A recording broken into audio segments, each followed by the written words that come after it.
प्यारे बच्चों, अब मैं आपको आगे ले चलता हूं। अब पढ़िए आप विद्युत अपघटन। विद्युत अपघटन या इलेक्ट्रोलाइसिस।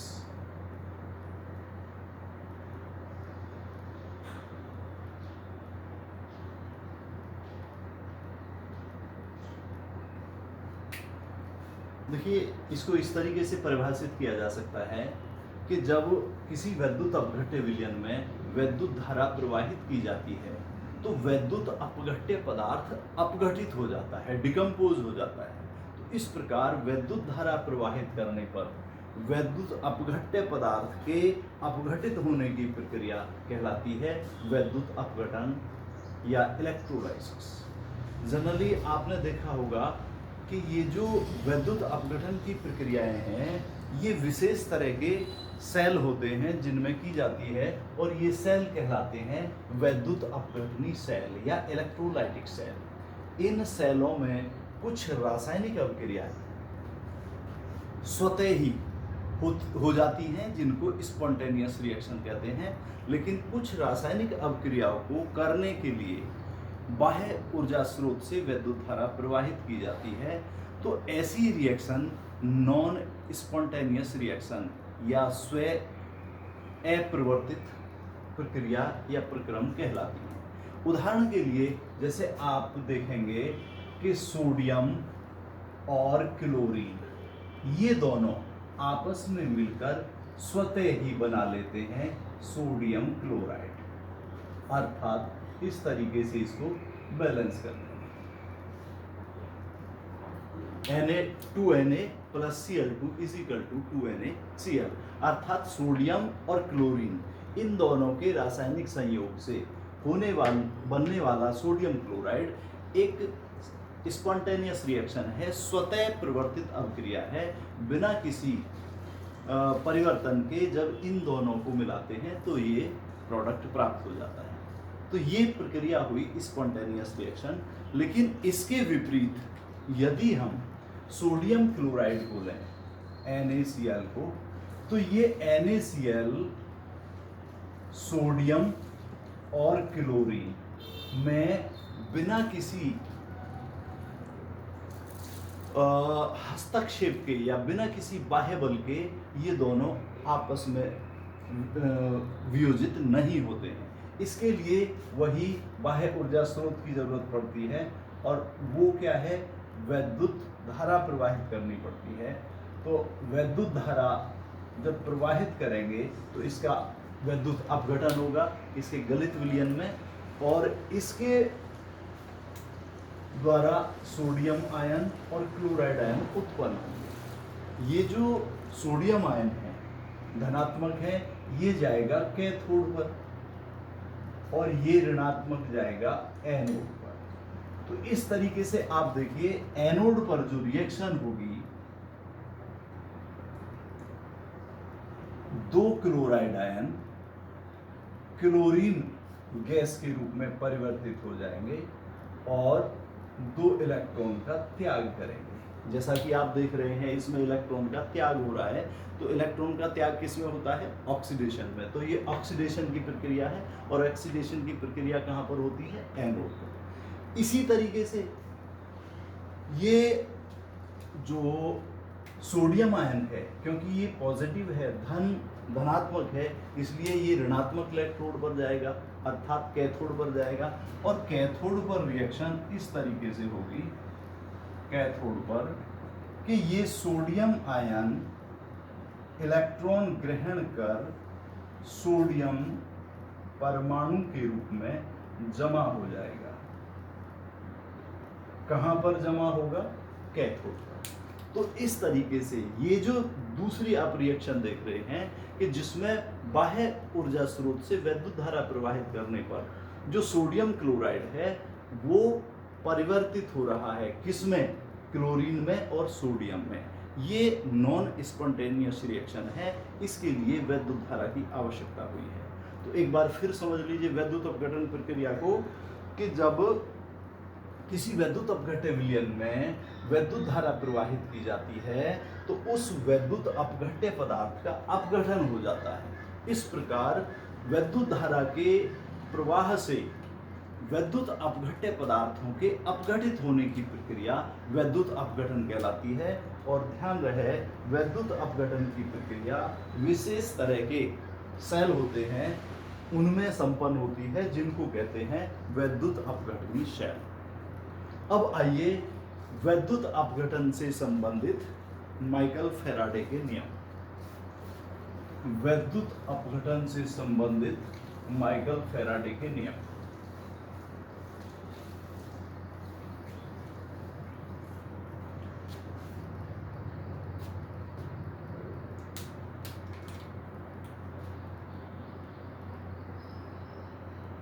फैराडे के नियम।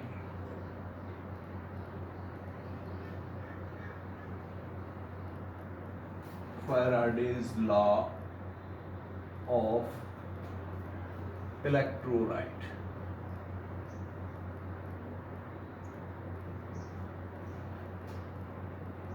माइकल फैराडे अंग्रेज वैज्ञानिक थे और इन्होंने सन 1833 में वैद्युत अपघट्य विलयन में वैद्युत धारा प्रवाहित करके या वैद्युत आवेश प्रवाहित करके इलेक्ट्रोडों पर मुक्त या एकत्रित पदार्थों के संबंध में कुछ एक्सपेरिमेंट किए और उन एक्सपेरिमेंट से जो निष्कर्ष निकले उन्होंने उनको नियमों के रूप में प्रतिपादित किया और ये नियम ही कहलाते हैं फैराडे के नियम, वैद्युत अपघटन संबंधी फैराडे के नियम। इनमें फर्स्ट लॉ है, फर्स्ट लॉ ऑफ फैराडे। इसमें बताया गया है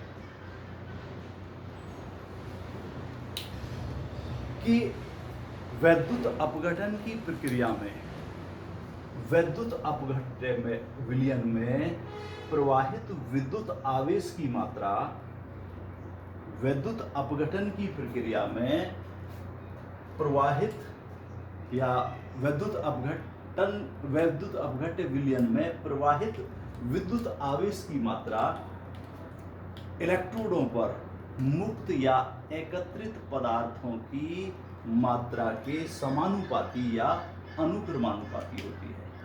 एक बार फिर सुने माइकल फैराडे का वैद्युत अपघटन संबंधी जो फर्स्ट लॉ है वो सुनिए। इन्होंने बताया कि वैद्युत अपघटन की प्रक्रिया में किसी वैद्युत अपघट्य विलयन में प्रवाहित विद्युत आवेश की मात्रा इलेक्ट्रोडों पर मुक्त या एकत्रित पदार्थों की मात्रा के समानुपाती या अनुक्रमानुपाती होती है। अर्थात इसको हम गणितीय रूप W डायरेक्टली प्रोपोर्शनल Q,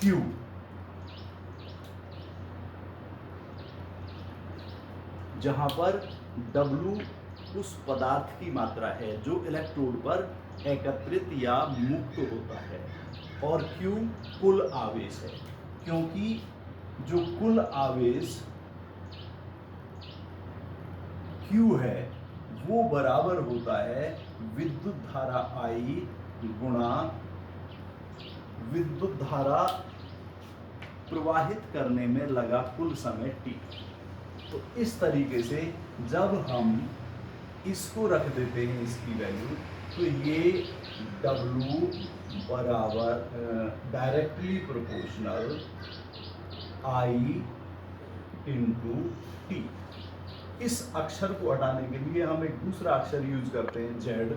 तो ये हो जाता है W बराबर Z into I into T, जहां पर Z एक स्थिरांक है और जिसको कहते हैं विद्युत रासायनिक स्थिरांक। Z बराबर विद्युत रासायनिक स्थिरांक। यानी इलेक्ट्रोकेमिकल कांस्टेंट। एक बार फिर सुन लीजिए, first law of Michael Faraday.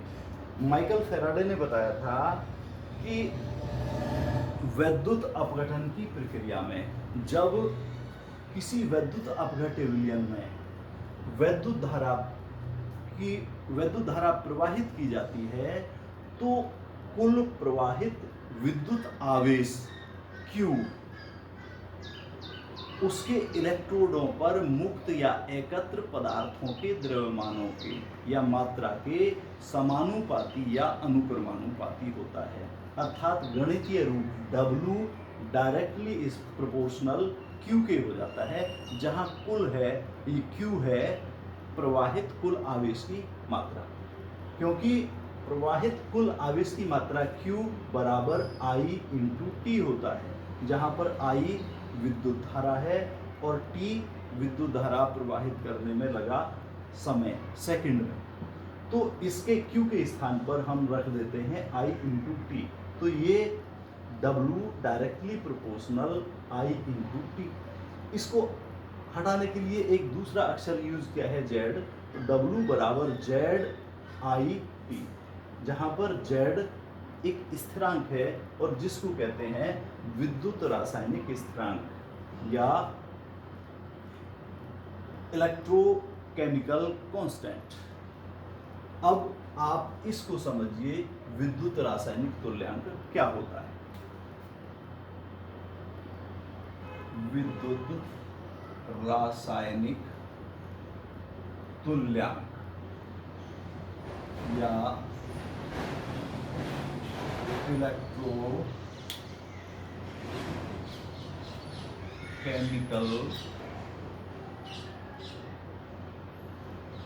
Constant,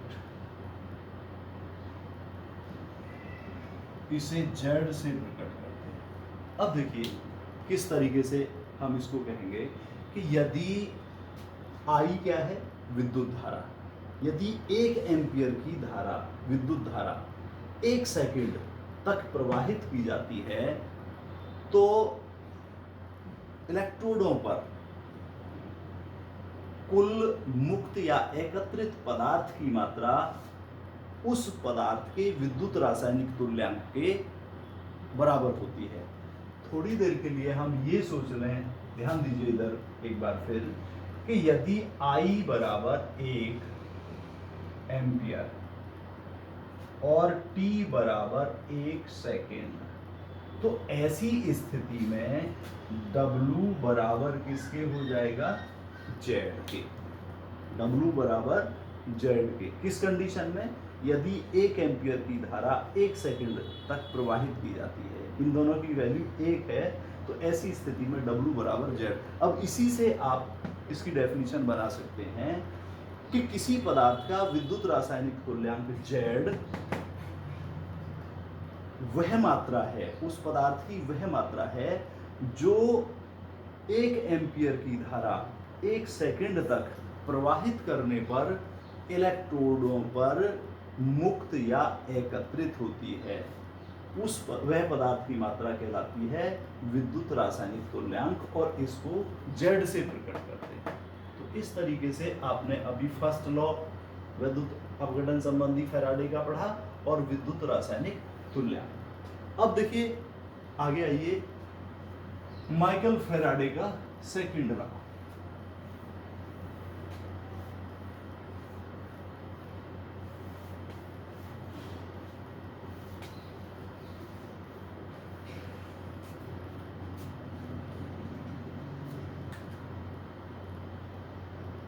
second law of Faraday. Michael Faraday का दूसरा, देखिए बहुत इजी है ये नियम बताता है कि जब श्रेणी क्रम में जुड़े विभिन्न वैद्युत अपघट्य विलयनों में समान विद्युत आवेश या समान विद्युत धारा प्रवाहित की जाती है तो इलेक्ट्रोडों पर मुक्त या एकत्रित पदार्थों के द्रव्यमान उनके विद्युत रासायनिक तुल्यांकों के समानुपाती या अनुक्रमानुपाती होते हैं। दोबारा ध्यान से सुनिए कि जब श्रेणी क्रम में जुड़े दो या दो से अधिक वैद्युत अपघट्य विलयनों में समान वैद्युत आवेश या समान विद्युत धारा प्रवाहित की जाती है तो इलेक्ट्रोडों पर एकत्रित या मुक्त पदार्थों के द्रव्यमान उनके विद्युत रासायनिक तुल्यांकों के अनुक्रमानुपाती या समानुपाती होते हैं। इस हिसाब से हम ये कह सकते हैं कि W1 upon W2 is equal to E1 upon E2। इसका तात्पर्य है कि मान लीजिए W1 क्या है, एक पदार्थ की इलेक्ट्रोड पर मुक्त या एकत्र मात्रा, और यह है दूसरे पदार्थ की मुक्त या एकत्र मात्रा जो इलेक्ट्रोड पर होती है। E1 क्या है, उस पहले पदार्थ का तुल्यांकी भार, और E2 है दूसरे पदार्थ का तुल्यांक। अब यहां पर आप ये देखेंगे कि देखिए हमने अभी आपको समझाया था कि W बराबर Z into I into T।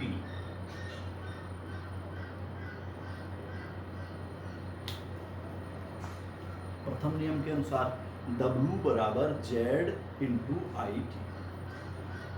यदि एक बार पहले फिर सुन लीजिए सेकंड लॉ माइकल फैराडे का, इन्होंने बताया था कि जब श्रेणी क्रम में जुड़े हुए दो या दो से अधिक वैद्युत अपघट्य विलयनों में समान वैद्युत आवेश प्रवाहित किया जाता है तो इलेक्ट्रोडों पर मुक्त या एकत्रित पदार्थों की मात्रा उनके तुल्यांकी भारों के समानुपाती या अनुक्रमानुपाती होती है। अर्थात W1 upon W2 is equal to E1 upon E2, जहाँ W1 और W2 क्रम से इलेक्ट्रोडों पर मुक्त या एकत्रित पदार्थों की द्रव्यमान है या मात्रा है, और E1 और E2 क्रम से उन पदार्थों के तुल्यांकी भार है। अब देखिए फर्स्ट नियम के अनुसार हमने आपको समझाया था कि W बराबर Z इंटू IT। यदि एक पदार्थ, अब यहां पर आप ध्यान रखना कि देखिए ये जो पोर्शन है I इंटू टी, I क्या है, विद्युत धारा, समान विद्युत धारा प्रवाहित की जाती है, और T समान समय तक प्रवाहित की जाती है। तो ये दोनों समान हैं, तो ऐसी स्थिति में एक पदार्थ का जो W1 है वो बराबर Z1 into I into T, और दूसरे पदार्थ का W2 बराबर Z2 into I into T. इन दोनों वैल्यूओं को यदि हम यहां पर रख दें तो देखिए ये हो जाएगा Z1 into I into T upon Z2 into I into T बराबर E1 अपॉन E2। क्योंकि ये समान मात्रा है तो IT से IT कैंसिल हो जाएगा, इसका मतलब Z1 अपॉन Z2 बराबर E1 अपॉन E2। इसका तात्पर्य ये हुआ कि E डायरेक्टली प्रोपोर्शनल है इसके Z के। E क्या है, इक्विवेलेंट वेट, तुल्यांकी भार, और Z क्या है, विद्युत रासायनिक तुल्यांक। तो इसको हटाने के लिए एक और अक्षर यूज किया जाता है, E बराबर F इंटू Z। E बराबर F इंटू Z। तो यहां पर ये जो F है ये है एक स्थिरांक है, कांस्टेंट है, और इसको कहते हैं फैराडे स्थिरांक, फैराडे स्थिरांक, और इसकी वैल्यू होती है 96,485 कूलाम। इसलिए लमसम इसको 96,500 कूलाम मान लें। इस हिसाब से यदि देखा जाए कि E is equal to F into Z, तो आप यहां पर देखिए Z बराबर किसके हो जाएगा, E अपॉन किसके, F के। Z is equal to E upon F के, अर्थात Z क्या है, विद्युत रासायनिक तुल्यांक, पदार्थ का विद्युत रासायनिक तुल्यांक, E इक्विवेलेंट वेट, उस पदार्थ का तुल्यांकी भार, और F क्या है, फैराडे स्थिरांक, और जिसकी वैल्यू होती है 96,500 कूलम। इस हिसाब से Z बराबर E अपॉन F हो जाएगा। अब यहाँ पर आप थोड़ी देर के लिए ध्यान दीजिए कि जो पहला नियम है W बराबर Z इंटू आई टी, यदि हम Z की वैल्यू यहाँ पर रख देते हैं, कहाँ पर, इस पहले नियम के अनुसार, पहले फॉर्मूले में, तो आप देखेंगे कि W बराबर Z के स्थान पर है E अपॉन F इंटू आई इंटू टी, अर्थात W बराबर E I T upon F। ये एक अलग फॉर्मूला आ जाता है, W बराबर E I T upon F। तो अभी आप लोगों को मैंने इलेक्ट्रोलाइसिस के बारे में बताया, माइकल फैराडे के फर्स्ट और सेकंड नियम के बारे में बताया। अब आगे ले चलते हैं